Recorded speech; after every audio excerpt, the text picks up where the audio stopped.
Good morning 8th class. हमारा chapter चल रहा है lesson number 4 mineral and power resources. अभी तक हमने पढ़ा कि टाइप्स ऑफ मिनरल्स कितने होते हैं। मिनरल्स को 2 टाइप में बांटते हैं, मेटेलिक एंड नॉन मेटेलिक। और मेटेलिक मिनरल्स को भी 2 पार्ट में डिवाइड करते हैं, furious and non furious.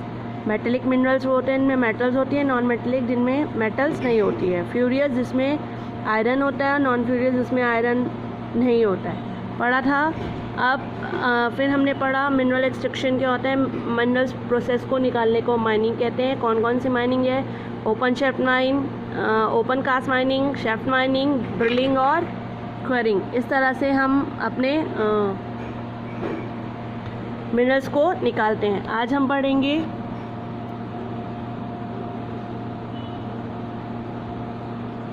Distribution of minerals किस तरह से मिलता है। Metallic minerals are usually found, मैंने आपको बताया था मेटेलिक मिनरल्स तो इग्नस और मेटामॉर्फिक रॉक से मिलता है, और non metallic minerals sedimentary rock से मिलता है।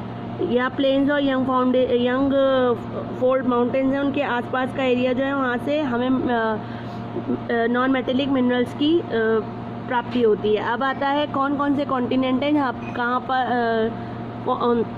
उन 7 कॉन्टिनेंट में से किन किन कॉन्टिनेंट में क्या कौन कौन से मिनरल्स पाए जाते हैं। सबसे पहले आता है Asia.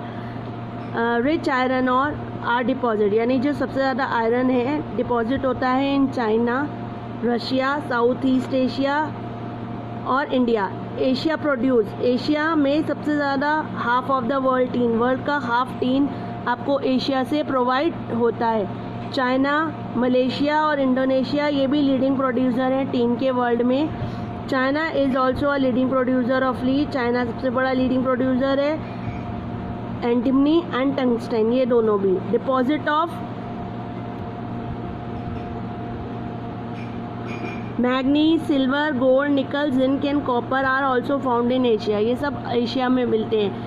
India is the largest producer of mica in the world, India जो है लार्जेस्ट प्रोड्यूसर है मिका का, और इंडिया और इंडोनेशिया लीडिंग प्रोड्यूसर हैं बॉक्साइट की। उसके बाद होता है यूरोप में अवेलेबिलिटी ऑफ मिनरल्स बहुत ज़्यादा है, उन्हीं की अवेलेबिलिटी की वजह से यहाँ पर इंडस्ट्रियल रेवोल्यूशन स्टार्ट हुई। यूरोप इज़ लीडिंग प्रोड्यूसर है आयरन और का, सबसे ज़्यादा कच्चा लोहा यहाँ से मिलता है। उसके अलावा Russia, Ukraine, Sweden, Spain, Germany, UK and France have largest deposit of iron और। डिपॉजिट ऑफ कॉपर, मैग्नीज और निकल भी मिलते हैं ईस्टर्न यूरोप में और European Russia. Rich deposit of lead और जिंक मिलते हैं Belgium, France, Spain, Poland and Germany. और बॉक्साइट की माइन ये मिलती है Norway, UK, France, Australia, Italy, Russia and Germany. अब आता है Africa. Africa is the most largest producer of, सबसे ज़्यादा प्रोड्यूसर है डायमंड का, गोल्ड का, कॉबलेट का, क्रोमियम का एंड प्लेटिनियम का। लार्ज पोर्शन जो वर्ल्ड का गोल्ड मिलता है वो मिलता है साउथ अफ्रीका, जिम्बाब्वे और जे से। गियाना लीडिंग प्रोड्यूसर है बॉक्साइट का, और democratic republic of Congo is the largest producer of cobalt uranium. और मोस्टली फाउंड कहाँ मिलता है? South Africa, Nigeria, Ghana and Gabon have rich deposit of manganese. Oil is found in Nigeria, Libya and Angola. Nigeria, Libya और Angola में क्या मिलता है? Oil. अब आपका आता है North America. There are 3 region, North America में 3 रीजन है जहाँ पर मिनरल डिपॉजिट होते हैं। कैसे कैसे? सबसे पहले कैनेडियन शील्ड में मिलता है आयरन और, nickel, gold, uranium and copper. Appalachian region में मिलता है कोयला। Mountain range of the west में मिलता है copper, lead, zinc, coal and silver. Iron और कहाँ मिलता है? ग्रेट लेक के पास। और लार्जेस्ट डिपॉजिट ऑफ लीड और जिंक कहाँ मिलता है? ब्रिटिश कोलंबिया यानी कनाडा। और मैक्सिको जो है लार्जेस्ट प्रोड्यूसर है सिल्वर का इन द वर्ल्ड में। अब आता है South America. Eastern highland region in the Andes mountain. Eastern highland यानी रीजन जो एंडीज माउंटेन के पास है, जैसे वेनेजुएला, वो रिच है मिनरल वेल्थ में, यानी वहाँ पर काफ़ी सारा मिनरल्स है। ब्राज़ील जो है सबसे लार्जेस्ट प्रोड्यूसर है, ब्राज़ील जो है वो लार्जेस्ट प्रोड्यूसर है। हाई ग्रेड आयरन और मिलता है यहाँ। चील और पेरू यहाँ की लीडिंग प्रोड्यूसर है, कॉपर सबसे ज़्यादा मिलता है यहाँ से। ब्राज़ील और Bolivia are among the leading producer है टीन के। इसके अलावा gold, silver, zinc, chromium, manganese, bauxite, mica, platinum, diamond, ये सब साउथ अमेरिका में बहुत आसानी से मिलते हैं। Mineral oil is found in Venezuela, Argentina, Chile, Peru and Colombia. और Chile is the main producer of nitrate. Okay, अब आता है ऑस्ट्रेलिया, जिसको हम स्मॉलेस्ट कॉन्टिनेंट कहते हैं। Australia is the largest producer of bauxite. Bauxite मिलता है, it is among the leading producer of gold. ये आपको गोल्ड से यहाँ पे मिलता है गोल्ड, डायमंड, आयरन और टीन एंड निकल। कॉपर, लीड, जिंक, टीन और यूरेनियम, सिल्वर और मैग्नीज आपको मिलते हैं ऑस्ट्रेलिया में। इसके अलावा यहाँ पर सबसे ज़्यादा डिपॉजिट है गोल्ड, जो प्रेजेंट है in Kalgoorlie and Coolgardie area of western Australia. अब आता है अंटार्कटिका। अंटार्कटिका आपको मालूम है अनहैबिटेड कॉन्टिनेंट है, वहाँ पर बहुत ज़्यादा बर्फ़ रहती है, ज़्यादा ठंड रहती है, लोग तो वहाँ होते नहीं हैं। सिर्फ इंडिया ने 2 स्टेशंस बनाए हैं, मैत्री और गंगोत्री। तो जियोलॉजिस्ट जो है एस्टिमेट लगाते हैं, उनका मानना है कि यहाँ पर बहुत सारे वैरायटी है डिपॉजिट मिनरल्स की, जैसे कि वहाँ का जो फॉरेस्ट कास्ट एरिया है अबाउट, वहाँ पर कोयला, कॉपर, यूरेनियम, गोल्ड और सिल्वर मिल होगा, डिपॉजिट है। और ट्रांसफेटिक माउंटेन जो है वहाँ पर iron ore is estimate to present near the Prince Charles mountains at eastern Antarctica. पर इसके बारे में ये कहना नहीं पॉसिबल है कि है, क्योंकि वहाँ पर खुदाई करना और वहाँ से उन मिनरल्स को निकालना अपने आप में बहुत बड़ा मुश्किल टास्क है। ठीक है, अब आपका आता है distribution of minerals in India. India में कहाँ कहाँ पर क्या मिलता है। The distribution of resources, mineral resources in Indian high even. जो मिनरल रिसोर्स हैं इंडिया में वो भी हाई इवन है, मतलब इंडिया में कुछ एरियाज़ ऐसे हैं जहाँ एग्रीकल्चर होती है और कुछ एरियाज़ ऐसे हैं जहाँ फिर मिनरल्स मिलते हैं। जैसे नॉर्थन प्लेन जो है इंडिया का, वहाँ पर कोई एनी मिनरल रिसोर्स नहीं, मुश्किल है मिलना। और जबकि दूसरी तरफ वहाँ जो प्लेट्यू है, वाइल्ड छोटा नागपुर प्लेट्यू और उसका सराउंडिंग एरिया, वहाँ पर लार्जेस्ट कंसंट्रेशन में मिनरल डिपॉजिट मिलते हैं। और डिस्ट्रीब्यूशन ऑफ इम्पॉर्टेंट डिस्ट्रीब्यूशन जो हमारा वो भी वही है, मेटेलिक मेटल्स भी मिलती हैं और नॉन मेटेलिक मिनरल्स भी मिलती हैं। ओके, अब आता है पावर रिसोर्स। पावर रिसोर्स क्या होता है, मैंने आपको बताया इनसे हमें पावर मिलती है। कोयला, पेट्रोलियम और नेचुरल गैस, इन तीनों को जो मेन पावर रिसोर्स कहते हैं, क्योंकि बहुत पावर मिलती है इनसे हमें।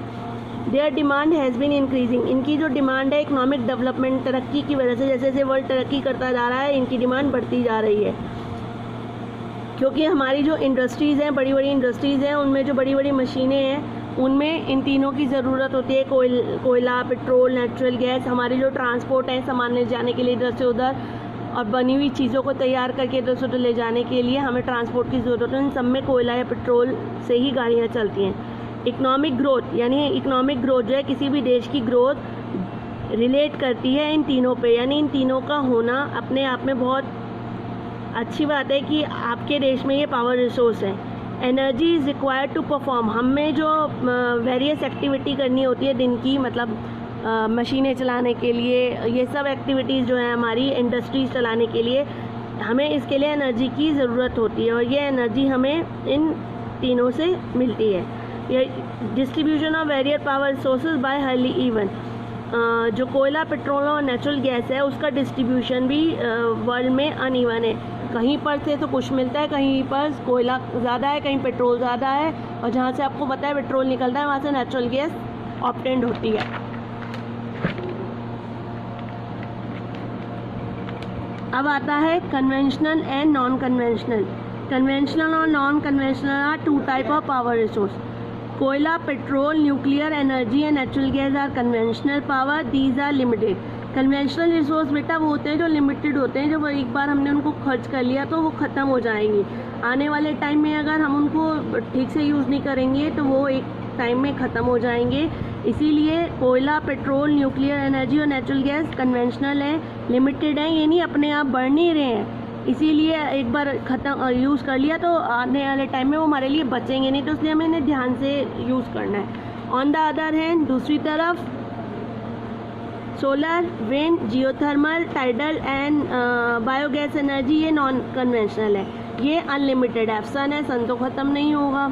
टाइडल एनर्जी है वो भी ख़त्म नहीं होगी, विंड है वो भी चलती रहेगी। तो ये नॉन कन्वेंशनल, सो अनलिमिटेड रिजर्व हैं। इसीलिए फिर भी रिसोर्स कोई भी हो उनका हमें ध्यान से यूज़ करना चाहिए। चलिए अब आता है कन्वेंशनल रिसोर्स। कन्वेंशनल रिसोर्स अभी बताया कॉमन यूज़, बहुत लंबे समय से हम लोग काफ़ी लंबे समय से इसको कॉमन है, इसको यूज़ कर रहे हैं। कोयला, oil and natural gas are organic, और ये हमें इनको हम फॉसिल फ्यूल भी कहते हैं क्योंकि हमें सेडिमेंट्री रॉक से मिलते हैं, मालूम है। They are also non renewable source of power. अब आता है कोयला। कोयला क्या होता है? कोयला एक मेजर इंडस्ट्रियल फ्यूल है। बड़ी बड़ी इंडस्ट्री रेवोल्यूशन के बाद, यानी 60-88 में रेवोल्यूशन हुई जब बड़ी बड़ी मशीनें बनी इंडस्ट्री, तो उनके में इंडस्ट्रीज़ के लिए कोयला की बहुत ज़्यादा ज़रूरत थी। ये मोस्ट अबेंडेंट फॉसिल फ्यूल है, बहुत ज़रूरी, जो लेयर में मिलता है। लेयर यानी सेडिमेंट्री रॉक्स। द 4 वेराइटी, जो इसकी 4 वेराइटी यानी 4 तरह का कोयला मिलता है। पील, लिंगटाइन, ब्यूटेनियस एंड अनस्ट्राइट। कोयला is use as a domestic. कोयला को हम यूज़ करते हैं डोमेस्टिक फ्यूल में भी। लोगों के यहाँ गाँव में चूल्हों में और घरों में वो लोग इसे खाना बनाने के लिए कोयला को यूज़ करते हैं, और इंडस्ट्रीज़ में भी इसको यूज़ किया जाता है। मोस्ट ऑफ थर्मल पावर, जितने भी थर्मल पावर प्लांट हैं वो कोयला, उसके लिए कोयला का यूज़ किया जाता है। कोयला जो है कहा जाता है अर्थ के अंदर से मिलता है। मिलियन ऑफ ईयर्स अगो ये दब गया था, उससे बहुत सारे पेड़ पौधे टर्न हो गए कोयलाज में, और बरीड अंडर द अर्थ, इसको वहाँ से निकाला जाता है। ये अर्थ के अंदर से मिलता है, इसीलिए हम इसको बरीड सनशाइन भी कहते हैं। ठीक है, चलिए। China, USA, Germany, Russia, Ukraine और साउथ अफ्रीका और फ्रांस, ये सब लीडिंग प्रोड्यूसर हैं कोयला की। कोयला रिजर्व, इंडिया में कोयला रिजर्व होता है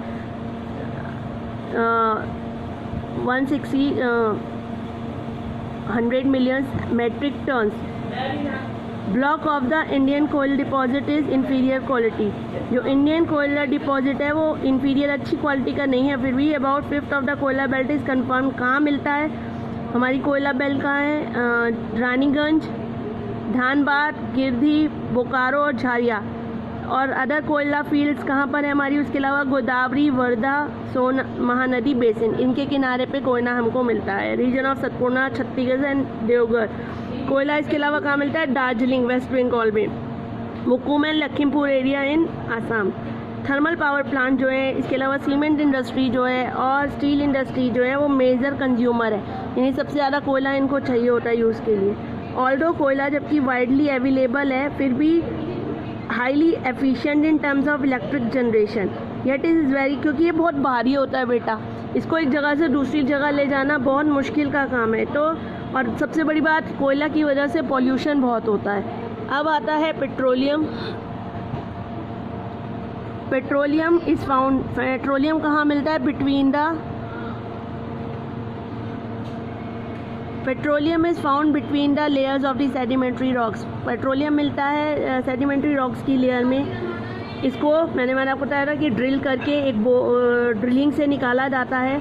distribution of petroleum is highly uneven. जो डिस्ट्रीब्यूशन है हमारे पेट्रोलियम का हाईली अनइवन है। कुछ एरियाज़ में तो बहुत ज़्यादा मिलता है, जैसे हमारे यहाँ मेनली लोकेटेड यंगफोल्ड माउंटेन्स। उसके अलावा कोस्टल एरिया ऑफ शोर रीजन्स में मिलता है। खास जो कंट्रीज़ हैं मेन जहाँ पर कुएँ मिलते हैं इनके, वो है Iran, Iraq, Saudi Arabia, Kuwait, United Arab Emirates, Bahrain, कतार। ये मेजर पेट्रोलियम प्रोड्यूसर कंट्रीज़ हैं। USA, Russia, Venezuela, China, Indonesia, Liberia, Egypt, Libya and Myanmar, ये भी पेट्रोलियम प्रोड्यूसिंग कंट्री हैं। इंडिया में कहाँ मिलता है? इंडिया में ऑयल फील्ड प्रेजेंट है दिग्बोई इन असम में, बॉम्बे हाई और कृष्णा गोदावरी डेल्टा पे निकलता है। हाउएवर इंडिया टोटल पेट्रोलियम, फिर भी जो इंडिया का टोटल पेट्रोलियम प्रोडक्शन है वो बहुत लेस है उसकी नीड से, यानी हमारी जो इंडस्ट्रीज़ हैं, हमारी ऑयल एक्टिविटीज़ हैं, उसके लिए बहुत ज़्यादा पेट्रोल चाहिए होता है, कोयला चाहिए होता है, जिसके लिए हमें बाहर से उसको मंगाना पड़ता है। हमारी निकलता तो है पर पेट्रोल कम पड़ता है, इसीलिए हमें बाहर से वो ख़रीदना पड़ता है। पेट्रोलियम को हम काला सोना, ब्लैक गोल्ड भी कहते हैं, क्योंकि काले रंग में होता है, क्रूड फॉर्म में होता है, इसीलिए हम पेट्रोलियम को ब्लैक गोल्ड कहते हैं। जैसे कोयला को बरीड सनशाइन कहते थे। वैरायटी ऑफ प्रोडक्ट इससे बनाए जाते हैं, जैसे kerosene, diesel, petrol, wax, plastic, lubricant etcetera are produce from its mineral resource. It is very easy, पर पेट्रोल जो है इजी है ट्रांसपोर्ट और बैकबोन है पेट्रोकेमिकल इंडस्ट्री के लिए। पेट्रोलियम बहुत ज़रूरी है। ठीक है, अब आता है नेचुरल गैस। नेचुरल गैस क्या होती है? मैंने बताया था पेट्रोल के साथ ही निकलती है। Natural gas is also found along with the petrol deposit और gets release.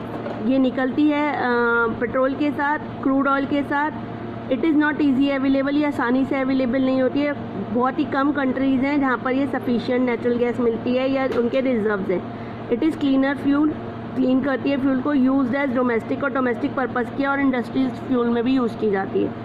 US has the world largest reserve है नेचुरल गैस का और बिगेस्ट कंज्यूमर भी है, सबसे ज़्यादा खर्च भी वही करता है। रशिया, नॉर्वे, UK और नीदरलैंड भी लीडिंग प्रोड्यूसर है नेचुरल गैस के। इंडिया में कहाँ से निकलती है? Found in Jaisalmer, Krishna Godavari delta, Tripura and some area of shore Mumbai भी। ये fast become an important source है एनर्जी का। नेचुरल गैस ईजियर होती है ट्रांसपोर्ट में and can be transport through pipeline. Pipeline के द्वारा इनको इधर से उधर ले जाया जाता है। इट इज़ मच क्लीनर, ये बहुत साफ़ और चीपर होती है, पेट्रोल से तो बहुत सस्ती होती है। अब आता है hydel power. Hydel power the energy in moving water. वो आजकल मूविंग वाटर से एनर्जी निकाल जिसको हाइडल पावर हाइड्रो कहते हैं। इलेक्ट्रिसिटी जो होती है, जो जनरेट होती है, वो हाइड्रो इलेक्ट्रिसिटी या उसको हम हाइडल पावर कहते हैं। आपको मालूम है पहले ऊपर से पानी को लाके डैम्स पे से छोड़ा जाता है और फिर बिजली का निर्माण किया जाता है, ये उसी को कहते हैं hydro electricity. For hydel energy rain water, river water को स्टोर किया जाता है डैम्स में। उसके बाद वाटर को ऊपर से फेंका जाता है बहुत हाइट से और फिर उस पोर से फॉलिंग वाटर को मूव किया जाता है टर्बनाइज बड़े बड़े ब्लेड से, और ये रोटेशन मूवमेंट इलेक्ट्रिसिटी प्रोड्यूस करती है, इसको हम हाइड्रो पावर कहते हैं। 1/4 of the world electricity is produce 1/4 world की इलेक्ट्रिसिटी जो है वो हाइड्रो पावर से प्रोड्यूस होती है।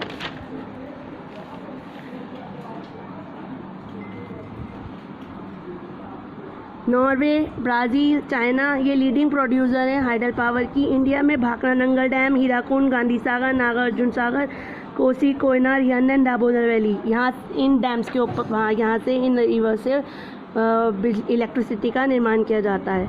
हाइडल पावर नॉन पोल्यूटिंग है, पोल्यूट नहीं करता है, सस्ती है और थर्मल पावर के लिए भी। हाइडल पावर प्रोजेक्ट प्रमोट करते हैं फिशर्स को और इरिगेशन को, यानी खेतों को पानी मिलता है और फिशिंग भी होती है। ये हाईली कॉस्टली टू सेटअप, एक हाइडल पावर प्रोजेक्ट बनाना बहुत महंगा है, ईजी नहीं है, बहुत पैसा लगता है एक डैम बनाने में।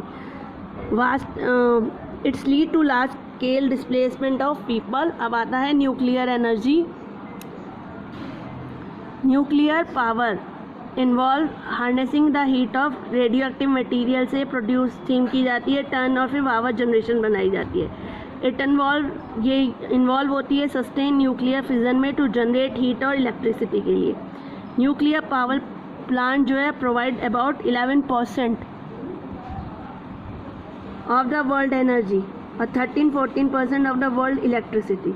First nuclear power station generate किया था electricity on a commercial station पे जनरेट इलेक्ट्रिसिटी बेसिस पे स्टार्ट किया गया था यूके ने 1956 में यूएसए में।